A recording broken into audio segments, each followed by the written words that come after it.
November of 2016, sometime following the presidential election. But before that Scottish fella won the tennis, the whole world cocked its head to one side as the extraterrestrial music publishing arrangement obtained planning permission for the development of a state-of-the-art luxury getaway smack dab in the heart of New London, the Hotel Allais. You're listening to episode 16 of Pulp, Surreal Stories from a Nearby Skull, an audio zine broadcasting stories that'll leave ink in your ears.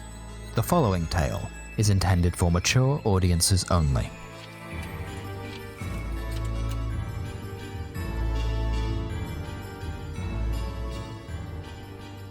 Only took him about 2 years and $2.1 billion in allegedly tax-dodged dollars to tower above the Shard. 86 occupiable floors beset with incomparable opulence, insulated with peerless discretion, autonomous, anechoic. You needn't hear another voice nor see another face for as long as you stay. Immense solitude, by the whim and for the whim of the elite. As modern architecture goes, the Hotel Allais doesn't add more than a shadow to the capital's cityscape. It is a sandstone obelisk, rocketing out of Culcross Street, about 126 stories into the smog above Hyde Park, tapering off like its own advertised silence to a point too high to see without visual aid. The view from the top floor, presumably, would be spectacular, but an obelisk has no windows. Not an aesthetically pleasing choice, and by all means, a cause for local council concern, but as it turns out, discomfort has a shockingly inexpensive price tagged to the back of the label. Windows can only be so soundproof, after all, and who wants $680 million worth of foam W's going in the landfill? All those expensive architects and engineers went to such awful great lengths to ensure little to no sound would ever travel the pointed halls of the Hotel Allais.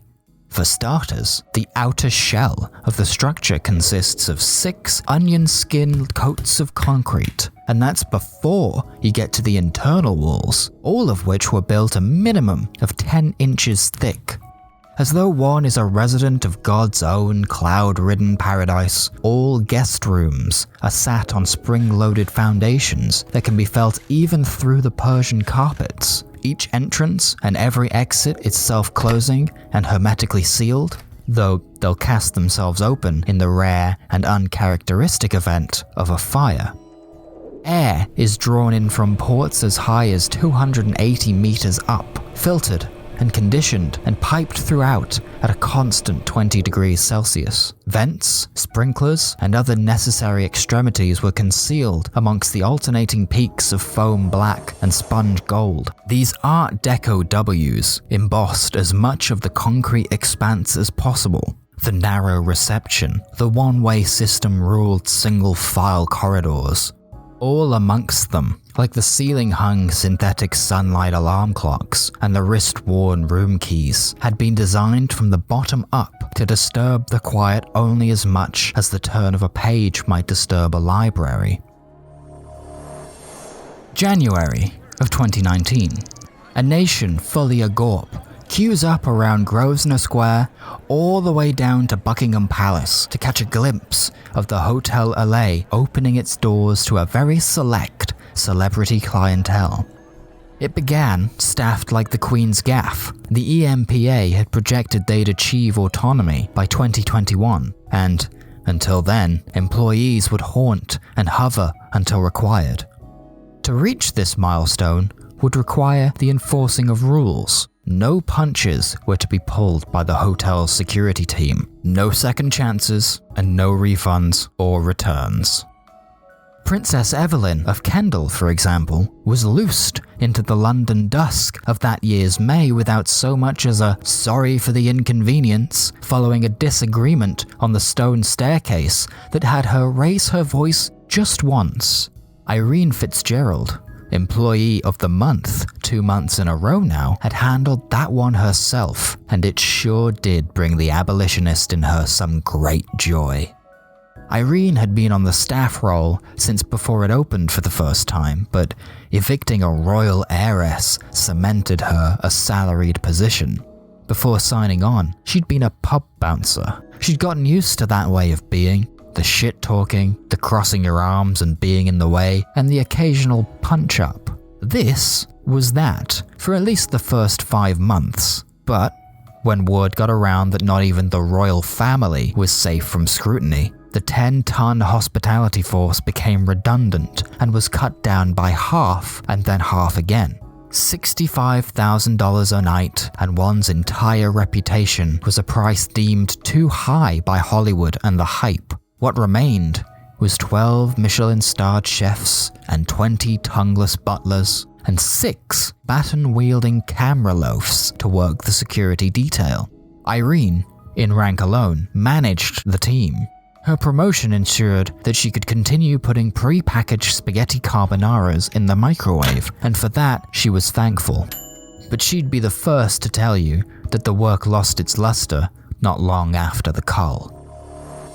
Over time, Irene sewed herself into the night shifts, becoming near vampiric. No matter the schedule she kept outside of work, she'd always miss the daylight by an hour or two.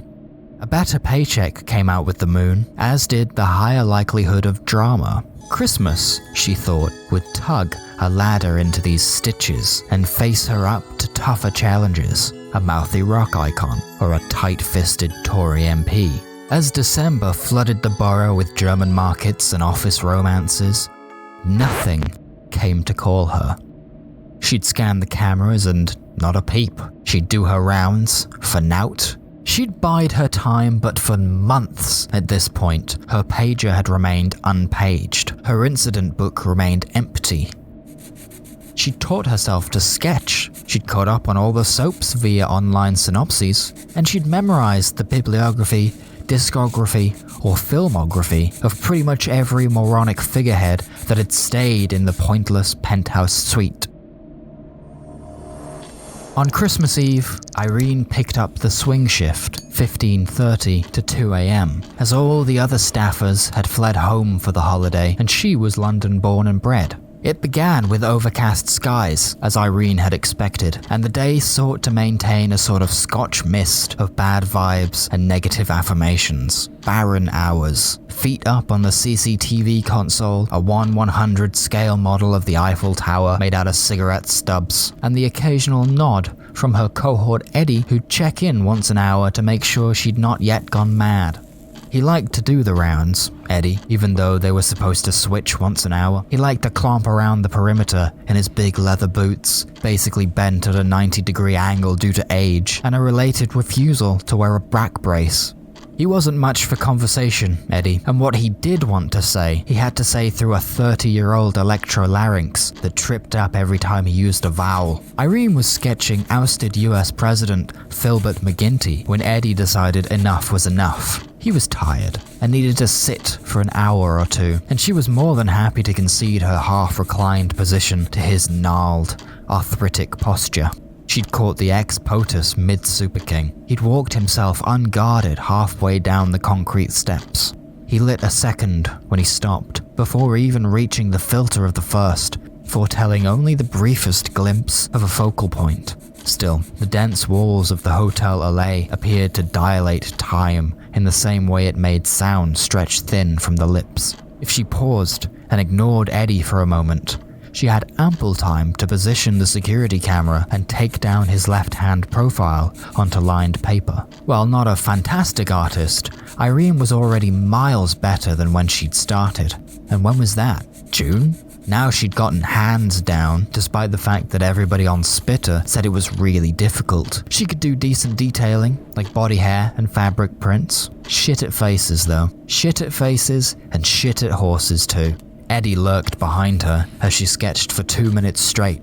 Got his jowls, got the stars and stripes lapel badge, got his zipper down. McGuinty sucked at the end of both filters with a leathery purse to his lips. He tossed the butts to the ground, clocked the camera pointed straight at him, and stooped to pocket them both with the long face of a man on trial again. Disgraced, Again, the ex-POTUS retired without hesitation and left Irene without a subject. She put her little black notebook back in the chest pocket of her white poly button-up. The biro went into the back pocket of her black slacks, capped but nibbed down so the ink didn't get stuck somewhere halfway down the pen. The Hotel Allais had about as much use for pens as it did security guards because the computer had been invented 50 years prior, so essentially they did not exist on the premises. She'd never lend them out. Everybody knew that coming into work without some form of discreet entertainment was basically like coming in with a hangover. Irene's security den was located beneath the west wing of the hotel, and leaving it required the use of a magnetic lift system, custom built for total silence, but not for speed. 5 minutes to Earth level, where New London was a mean 4 degrees Celsius. It felt much worse than it sounded on the app. The wind nipped at her earlobes in such a way that beckoned a milkshake brain freeze and caused the now passing clouds to look more like looming snowflakes with great meteor trails held suspended in various states of extinction event implying descent.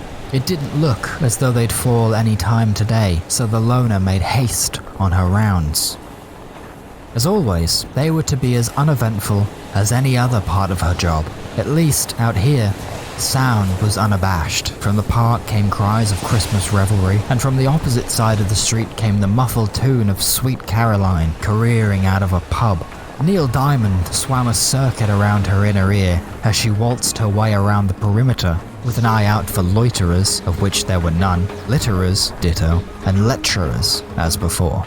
These rounds were more a piece of performance art for those that could not see her anyway, as well as others that might be emboldened by the hotel's general lack of personnel. A one-way trip around the structure itself took 10 to 15 minutes, and it was really a two-person job. It was the role of the seated member of staff to maintain radio communication, to bring attention to the appearance of any kind of unwanted assailant.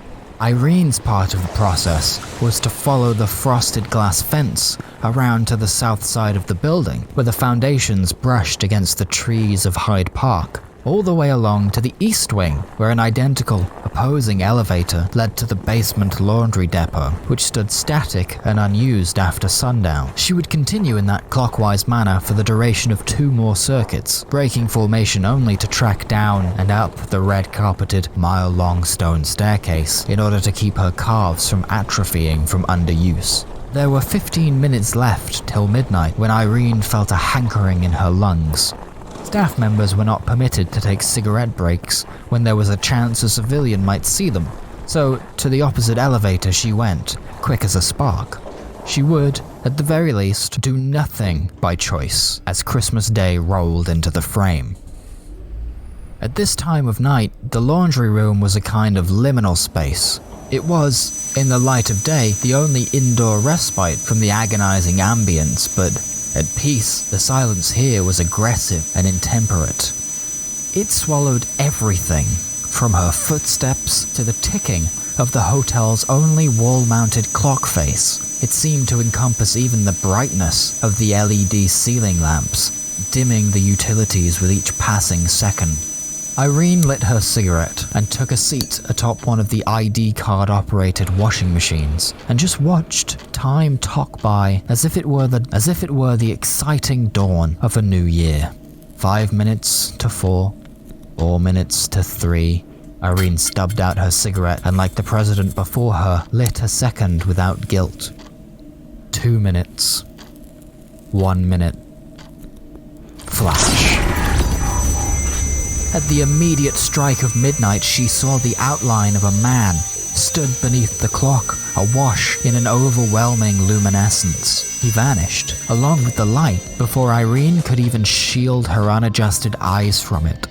It took a moment to recover, another moment to bring herself to answer the radio. Old Eddie had bleeped down to her asking if she was alright, asking if she'd seen that flash, or if it was just a technical fault with the CCTV system that needed to be reported in. Seemed like an electrical failure to her. At least, it did when she put the man out of her mind, like a surge or a fuse burning out and popping a light bulb, but not one of them had gone out. She confirmed it, ordering no further action unless they saw a repeat, probably just a grid issue. She'd check with the supplier when she returned, and that'd be that. As for the figure, though she saw it clear as day, she saw it only for a moment. She didn't believe in ghosts. She was a rational woman. She was a tired woman.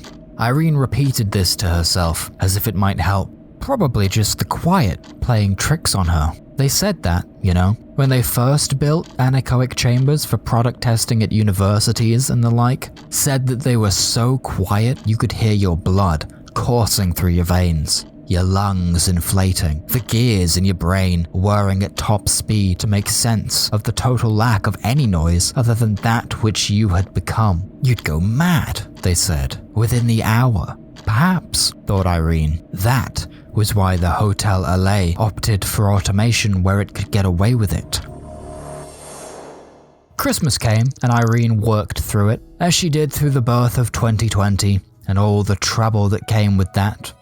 By 2021, the hotel had hit its goal of being nearly fully automatic, retaining only select chefs, one day manager, one night manager, and Irene herself. Security was placed in the capable yet non-existent hands of some artificial intelligence computer system, the creators of which boasted that the government used it too to keep Westminster safe. What remained for Irene was busy work, though you couldn't really call it that. Once a week, she'd have to magnet reset the guest identity cards because that was a job that required fingers. Once a month, she'd have to cycle the system's backup hard drives into a storage deck because AI technology had improved faster than solid-state drives. In the time hanging in between these underscores of monotony, Irene's sole responsibility was to wash, press, and fold the guest laundry, which was delivered to her East Wing basement dwelling via a chute. It was as stimulating as an hour in a deprivation tank and allowed for the same amount of daylight. It was work, barely, but Irene was willing to shrug off and rescind her right to complain as long as her paycheck came at the end of every month and it retained the correct amount of zeros. Each slip covered her rent twofold, and then some, allowing for her meager existence to continue until such time that it arrived at its climax. Dying in New London was no great goal, though. This country may have taken her time, but it would not take her bones. That she would make sure of.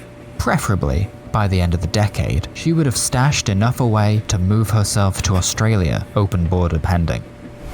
Day, week, month, paid. Day, week, month, paid. Day, week, month, paid.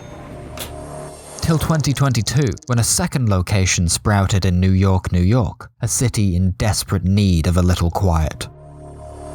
Till 2023, when a third came, and a fourth, and so on, until there was one in every major city in the Northern Hemisphere. Till 2024, when old Eddie succumbed to a carbon monoxide leak. His funeral was as bare as her incident book, and the wake was uncatered. 2025 was bleak. 2026 was a blur. In 2027, he returned. Strike of midnight, January 20th, some unknown hour, deep into the midweek, hump day laundry shift. Irene had long removed the wall clock, using only a single alarm on her cell phone to flare signal the always inevitable end of work, come the arrival of 1:35. Counting her cigarettes, chewing her nails flat, and cross-hatching entire pages out of another little notebook in block biro blue just to kill the hovering minutes. At this pace though, Irene was carving through 5, maybe 6 Cahir journals a month. To vaccinate her brain from viral boredom, to gauze plug protect her ears from the consistent pummeling of whirring washers, Irene pumped what was essentially white noise through wireless headphones at a rate ever nearing 24/7. 8-hour soundscapes recorded off the side of marine biology research centers, color commentary on last night's 1-0 Blue Jays game, various relaxing compilations of whispering, tutting, and finger fluttering found online, conditioning herself, Pavlov style, into not feeling boredom at work and inadvertently requiring at all times some kind of auditory packing foam to stop her grey matter from leaking out. Had she not just finished completing another fresh page of sticky blue, still smearable ocean wash monotony, she might have missed the appearing man. For less than a second, but longer than a blink, he existed. And then he did not, bringing the same electrical interference with him. Was it mere coincidence that she had looked up from her, air quotes, art to see the very same flash that had lit up the laundry 8 years prior? She had forgotten him until now, reducing his improvable visage to a quiet-induced hallucination or a daydream half-deleted. It was him, though. It was the same man, same place, same time. She knew, having only glimpsed his outline all those years ago. It was strange, almost pot-bellied. His jacket or gilet puffed out like a proud bird's chest, leaving bare limbs twig-thin and underfed. Whilst the image was fresh in her mind, she took to her notebook, first crafting a featureless outline consisting of a head, a torso, and 2 legs, like the kind you'd see on one of those dress-up fridge magnet games she'd had as a kid. Then, over the top of that, she drew in the bulging, sleeveless jacket. Already her mind was playing tricks on her. It was hard to keep the details clear. He certainly had his right hand bent at the elbow, but was he doing something with it? He could have been holding something, maybe. And what about his left hand? With only a ballpoint in reach, Irene chose to leave them off him entirely, for now. He would return. She was certain of that. But when? No. Why? Who was he? What was he? As if nothing happened, she went back to her daily grind. If there were like 8 years between appearances, who knows how long it could take for a third return.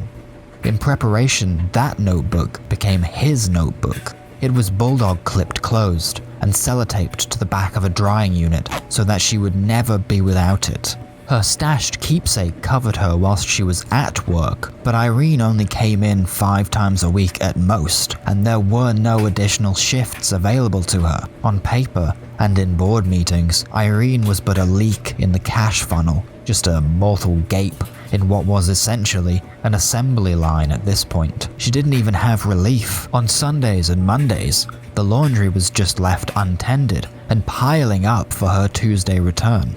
Suppose he came while she was off. This was important. This was not something that she could miss. 8 years was a very long time considering.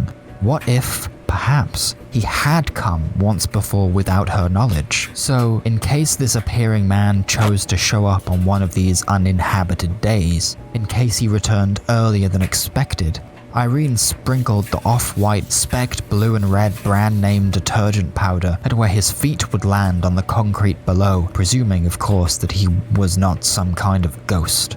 Irene was smarter than she thought. After all, this would prove that it was really happening, that he was tangible and true to life. Nobody came down here, nobody. Providing the government or the health service didn't raid the place while she was gone, her soap dust sand trap would be undisturbed until he made his move. And undisturbed it remained for approximately 13 months. The man appeared again in February of the following year, dead on midnight, with a frightful crackle of electricity. He was there, visible for a gasp longer, just enough for Irene to catch his light-washed, blue denim jeans and glossy leather combat boots. In haste, Irene launched herself to a hiding spot, tore off the notebook, and sketched as quickly as her wrist would allow, leaving notes in block capitals in case the combination of unrefined skill and dwindling long-term memory rendered the drawing illegible. It was not until the book was taped back where it belonged that she thought to check her plot of proof, to which she'd added over time. There, amongst the once coloured specks of perfumed sulfate, were indistinct boot prints, obscured by branch-like jets and springs, like picturesque lightning bolts in burnt coal black. Irene took a photograph on her cell phone, and that sparked some kind of reaction in her brain. She didn't know why it had taken so long for her to think of it. Irene was no Luddite. Her thumbs took her to Spitter, the social network, and she tapped Ghost into the search engine. Nothing matched. She tried Man, but that brought up too much. Flash, no good. Apparition, too fancy. As a last resort, she went with WTF, and lo and behold, there was one post from not 15 minutes ago. A report had come in from user @HamDieHard, a night watchman for Moranis National Bank in Toronto, Canada, so said his little profile paragraph. Too few followers to make any kind of headlines, local or national. His name was Jorge, no surname visible, and he too had come in contact with the alien Flash. His post read, "Look at this crazy motherfucker. WTF? Can't see too well, but there's totally a dude in there. No edit. For real." And attached to that was a 25-second video of second-hand black and white CCTV footage. A vacant spot in a vacant lot, several feet away from Jorge's battle station booth. 5 seconds into it, and the screen is all encompassed by a wash of white with a clear origin point. Too bright, of course, to discern the cause of the disruption. Then it cuts to black. With the remaining time, Jorge's video repeats itself frame by frame, only in this version, he tampered with the brightness and the contrast in such a way that when the screen does go white again, you can faintly see a person's outline. Could have been the same guy, if that's what she wanted to believe. Not too far-fetched, not compared to the reality of the situation. Jorge's visage was also a little thick in the thorax, though it was difficult to make out his jacket. Well, it was no use just guessing, was it? She had to talk to this Jorge, see what he thought about this whole appearing man scenario. First things first though, she decided to wipe any and all of her personal information from her Spitter profile page in case something about this blew up online for whatever reason. She did not want anybody showing up at the hotel, seeking out the phenomena. Not press, not stooges, and certainly not Jorge himself. Irene took a snap of her drawing, albeit a shaky one that somewhat obscured the hurried strokes in the line art, and sent it along to Jorge, along with the photograph of the washing powder footprints, as evidence that she not only believed him, but had been visited all the same. Her direct message was brief and to the point, and a casual reminder that she had not spoken to anybody in the longest time. It was polite and interested, and ultimately close-ended, which explained why Jorge's response to her read as follows. LOL, nuts, right? Irene heard nothing from Jorge in the months that came rushing in afterwards. Though she followed him on Spitter, she did not attempt to message him again. He followed her back despite her lack of curated content or original posts. It was a sign of respect, not so much a friendship as an understanding between the haunted. Until September, there was nothing to break the radio silence between the two of them. But as Friday 22nd turned to Saturday 23rd, and a new day's quadruple zeros cleared the clock clean, Irene was occupied with her weekly obligation. Planted beside the great gunmetal grey box which housed the artificial CCTV monitor, she was sliding identification cards one by one through a magnetic razor, ready to load them into the distribution vendor in the main reception at EOW, a process painstaking on the wrist ligaments and one that took upwards of 45 minutes. Not even an episode of Crime Time and a bottle of wine was enough to keep her mind occupied. Irene found her eyes wandering where the camera displays were once drilled into the wall. Now, there was just a rat king of unorganized cables, screw gaps, and a laminated A3 board explaining how to troubleshoot the AI system were it to go down due to power outage. For a moment, perhaps at second one of minute null, the faint whirring of the intelligent processor seemed to cease, as if just looking at the instructions tempted fate. It came back online with no intervention, which was good news given how extensive of an undertaking fixing it would be. Irene was no dab hand, but she could certainly take a wrench to it if she had to, and smash it to a million pieces. It seemed Irene wasn't allowed to daydream. The universe was conspiring against even her fantasies. Her cell phone whistled for attention. A direct message from Jorge popped up on her lock screen. He had come back and Irene had missed it. Yo, it said. Swear to God, I'm freaking out, I'm shaking. And attached to it was another short video of the same angle and the same flash. It hadn't been edited this time, but for Irene, it was sufficient enough evidence. I can't believe I missed it, she sent back, using twice as many exclamation points as she could usually stomach to mimic his excitement. "Does anybody else know? Have you told anybody?" He didn't respond right away. In fact, he didn't get back to her until she'd clocked out for the night and made it all the way home. About every 15 minutes, as she was plodding along to the tube station, then when she was navigating the rarely so solemn streets of this new London, Irene went back and forth to her direct messages. And there, in the space where a message should sit, were those 3 goddamn floating dots. She'd microwaved and eaten a whole ready-made lasagna, taken her socks off, and gotten half to sleep before her Jorge alarm cackled again. Okay, he'd said. "Check this out, right? So you're not the only one who sent me a message like that." It chirped once more, and again as new messages came streaming in at the behest of the maximum character count. Got a guy from Sydney who says that he saw one on the ground floor of a mall. A Yank said that he saw some kind of ghost in Michigan Stadium. Whistle. All in all, over 5 months, I got 8 messages about it. Whistle. Tried to take it to the news, but only the Sun wanted it. Ew. LOL. Over my dead body. Whistle. Came down to insufficient evidence. Like how? Yeah, Jorge wasn't having it. His 7th and final message was close to a manifesto, declaring that would soon change. It contained a URL to an account on Snitch TV, a live streaming site not often used to debunk urban legends. He'd set up a small HD webcam, programming his desktop to begin streaming no earlier than 11 PM for no longer than 2 hours, allowing a little extra time either way in case his appearing man decided to break convention. For obvious legal reasons, the parking spot in question had been orange-coned out of commission in order to prevent identifying markers, as well as to avoid any unexplainable damage done by his landing. Later, Jorge would explain that he had expected the others to join him and follow suit, creating a sort of parade of physical evidence.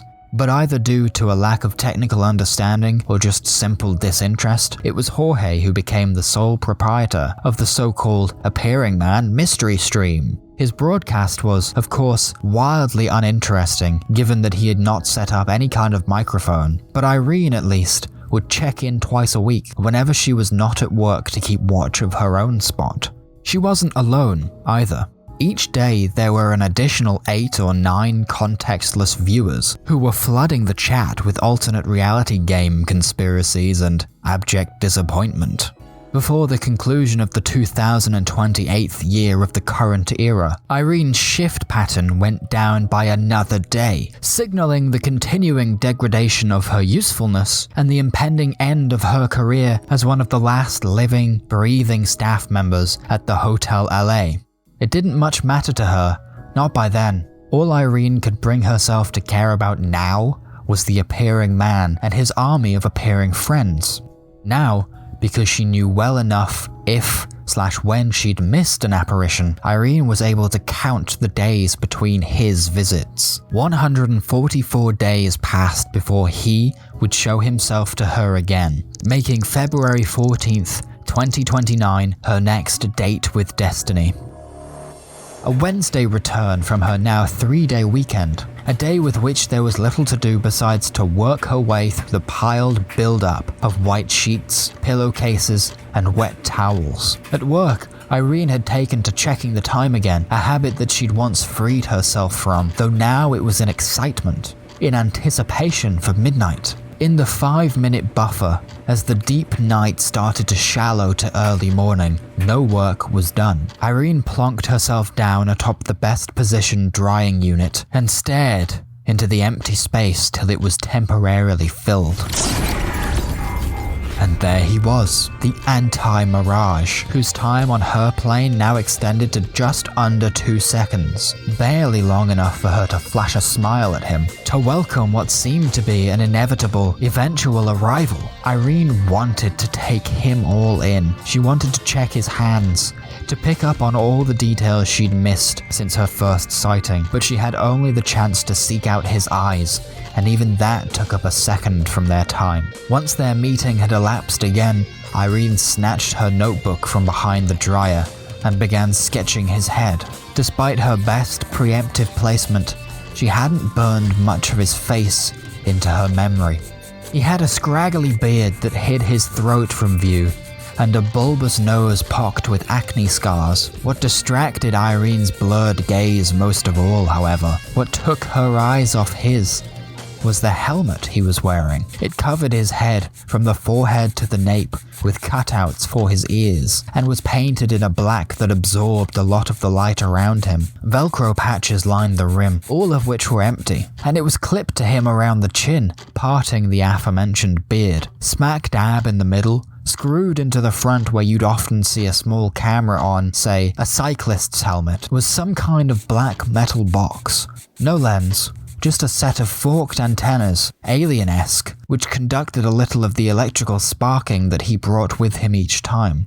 That was it, for now. Irene sent her updated image to Jorge, and so began the next stage of their waiting game. A clip from Jorge's stream went about as viral as one could ask, not 3 days after it had happened. It had caught the attention of one too many influencers, meaning that no amount of opposing evidence could ever dissuade the throngs of new believers. It was national news before the end of the week. Jorge's account was gone come the fortnight. No conspiracy theory, though. He made sure to make contact on a fresh start, blank slate spitter account, saying how he couldn't deal with the hounding press requesting interview slots and front page subheadings desperate to add where to the when. Before he rebooted his online identity though, Jorge did give what little information he could to an outlet called the International Bulletin of Post-American Foresightism, which, despite the overly and intentionally long-winded name, was a peer-reviewed academic publication printed in Manhattan. He'd gotten an email from some scholar, he said, called Mitch Spangler, who was requesting a list of appearance dates in order, starting from the very beginning. Jorge, as a source, could go back only so far. Anonymity was promised, of course. After all, not even Jorge knew where she'd seen him. All he knew was that Irene had seen him first, so she was necessary in order to fill in the blanks. Beginning, of course, with Christmas Eve. That was right, wasn't it? 24/12/19. So, what about the second time? January? Yeah. 21/27, a whole 2,084 days afterwards. Quite a long time, really. He didn't come back then until February of next year, which is when she made first contact with Jorge, 1/2/28, making 377 days between appearances. 235 days later, on 23/2/28, Irene missed him, but Jorge was at his post. And, as she'd already realized, his most recent appearance came 144 days later, on 14/2/29. It was ramping up, rapidly. If it kept up like this, well, he would arrive, at some point, but maths were not Irene's strong suit. Not that it mattered much, now that there was a so-called scholar on the prowl.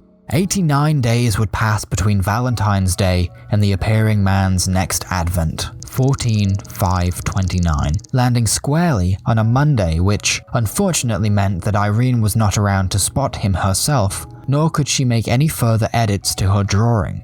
As always, Irene was tuned into Jorge's stream just in case. It felt good to be the silent insider amongst the hundreds and thousands of faceless viewers, some of which were adamant that they were experiencing this too, sans any kind of proof.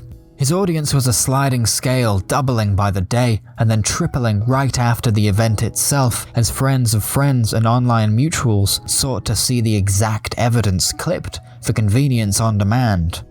A forwarded paragraph would arrive in her direct messages not 1 week after the apparition had graced their world once more, and it contained what she saw as absolute confirmation of an arrival date. It was to be published in print come the Bulletin's June digest, but Jorge had wormed the answer out with a verbal NDA, which he was more than willing to break for his only true consult.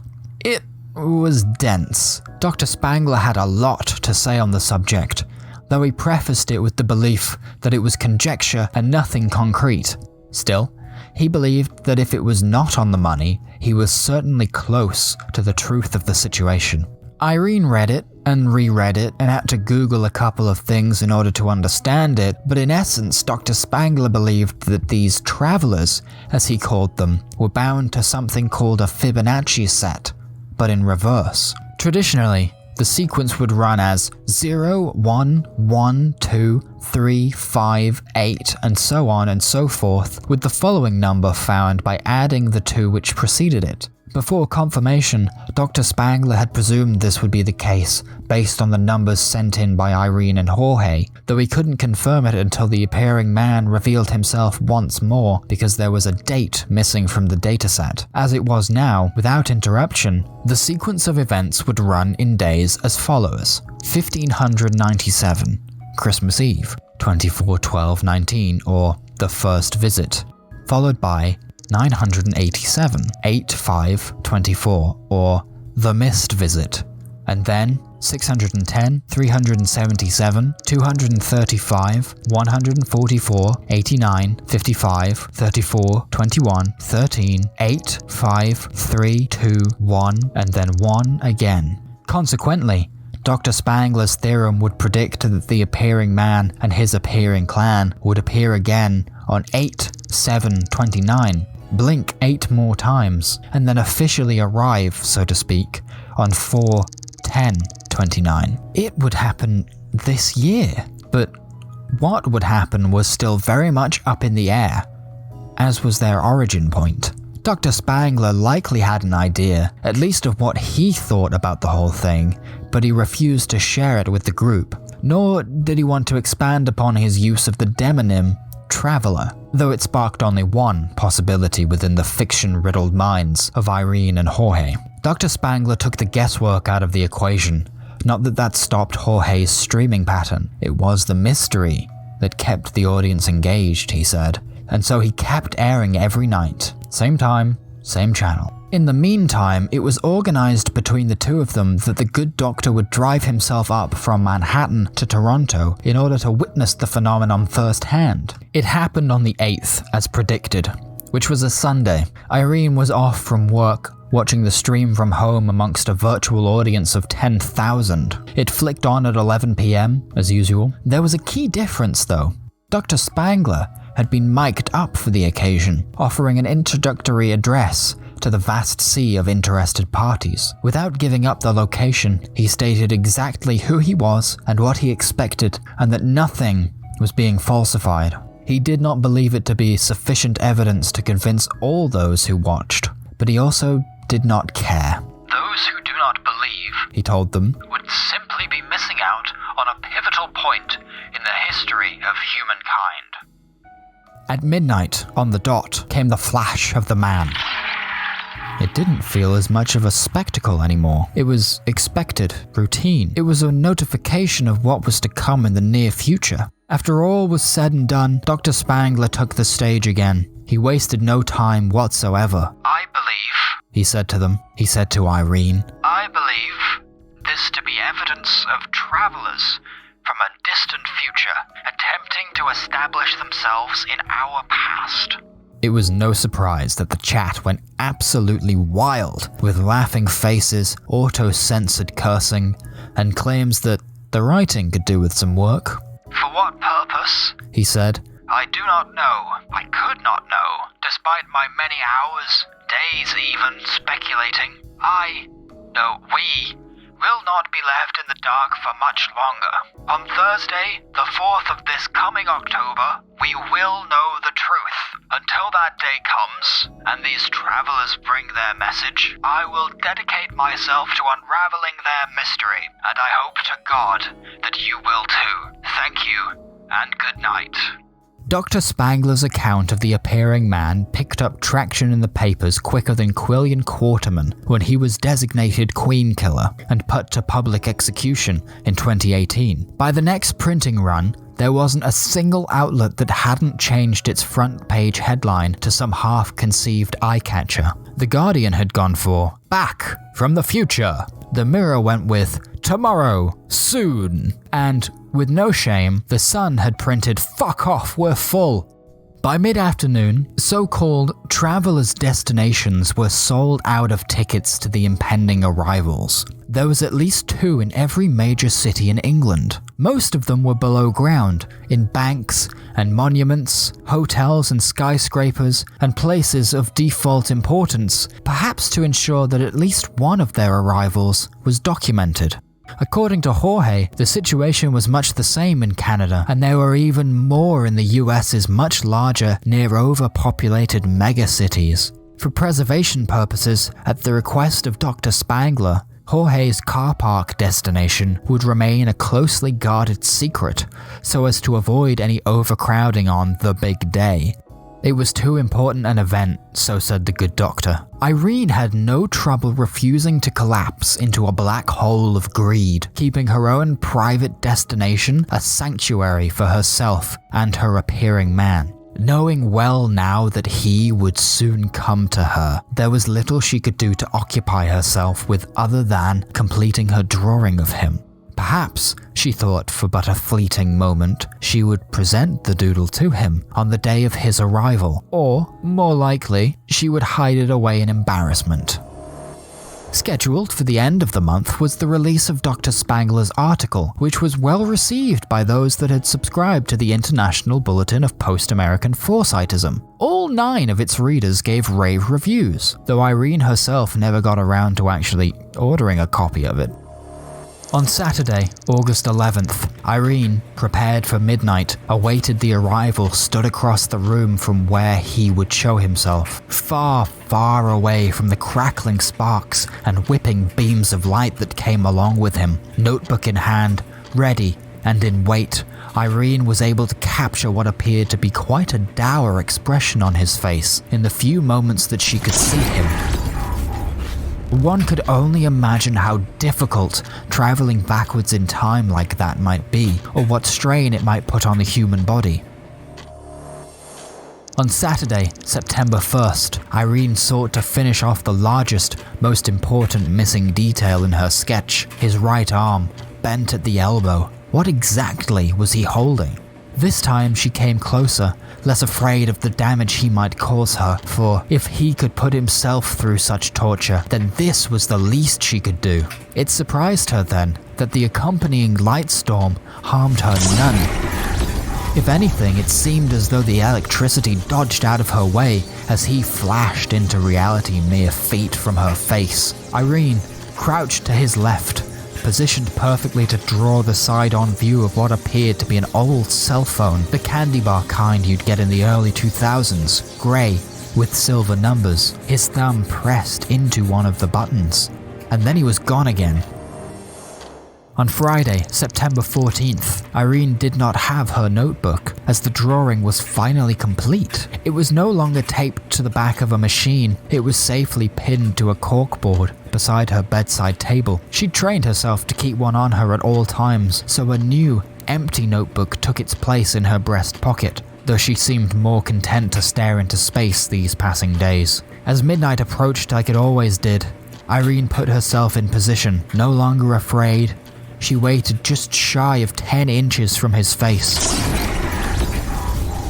As his appears before hers, as the lightning sends shockwaves cascading around her, as a gust of unnatural wind brushes the hair from out behind her ears, Irene sees that the appearing man is not grimacing in pain, but crying buckets of heartbreaking tears.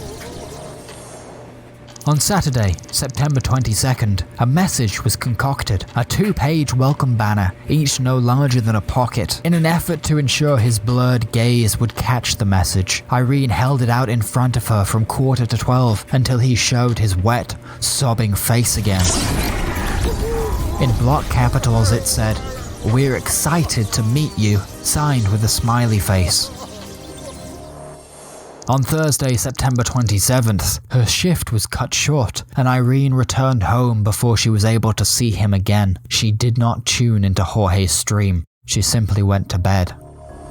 On Sunday, September 30th, Irene was not scheduled to come into work, and instead spent her day scouring the internet for related activity, or rather, it could not be ignored or avoided. There were hundreds, if not thousands, of live broadcasts streaming from news outlets, live bloggers, and other such busybodies reporting on the still amassing hordes of ticket-holding overnight campers queuing for the best spots to witness history in the making. Among them were science fiction fans patiently waiting to see their daydreams coming true. Religious fanatics holding the belief that these travelers might hold some kind of non-secular significance, and other generally curious individuals of celebrity or consequence with abundant free time and more than enough money. With just 4 days on the countdown to arrival, there was a great tension humming across the Earth's atmosphere. On Tuesday, October 2nd, Irene was unable to do anything but pace. Excitement had turned into a familiar anxiety not unlike the palpable terror of mortality when one feels something unusual surfacing in their body. She could not shake from her mind the image of the man crying. It kept her up at night and awake at all hours. It caused her to sweat and to starve and to shake. For what horrible future could he be escaping from that might cause such traumatic emotions? On Wednesday, October 3rd, still unsleeping, Irene showered and laid out her best clothes for what would be the most important day of her life, her private meeting with the man from the future. She would, of course, have to work for much of it, and with her duties came her uniform, so she would have to stash her change of attire beforehand and change prior to midnight. In addition, she packed a second lunch in case the traveler arrived deprived of food and water. As night fell, she didn't do so much as think about checking Jorge's stream as before. She wanted to go in with the excitement she felt now, the excitement that kept her from falling asleep naturally as though she were 9 years old again and Christmas Day would soon dawn. Irene passed out eventually and woke feeling the opposite of refreshed, as though she had come down with a cold in the few hours that she'd been unconscious. She went to work regardless, stuffing her fancier clothing and spare lunchbox into an unused drying machine, and waited out her duties till midnight approached.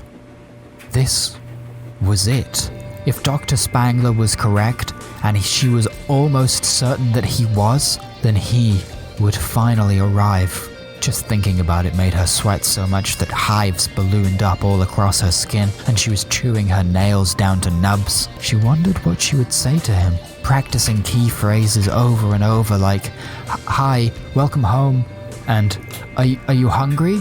Is there anything I can do for you? And why are you here? And how many of you came back to us? She contemplated causes, as though she could have any clue whatsoever.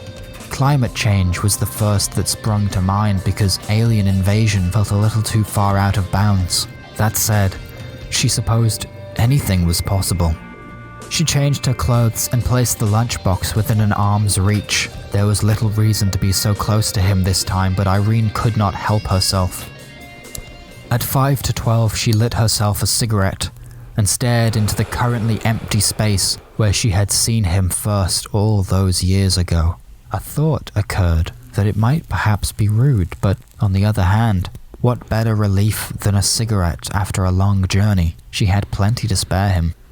5 minutes to 4, 4 minutes to 3. Irene stubbed out her cigarette and popped a breath mint into her mouth. 2 minutes. 1 minute. Flash. The appearing man stood before her wailing. Through his tears, as though he was being drowned by them, the appearing man uttered a single, garbled "sorry" and became destruction personified. Flash.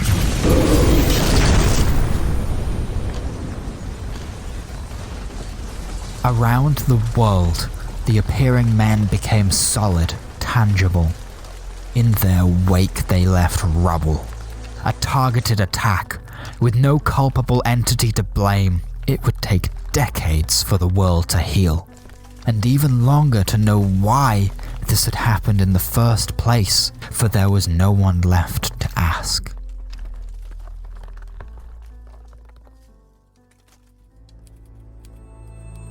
You have been listening to The Appearing Man, an episode of Pulp, Surreal Stories from a Nearby Skull, written and directed by Jake Lucy.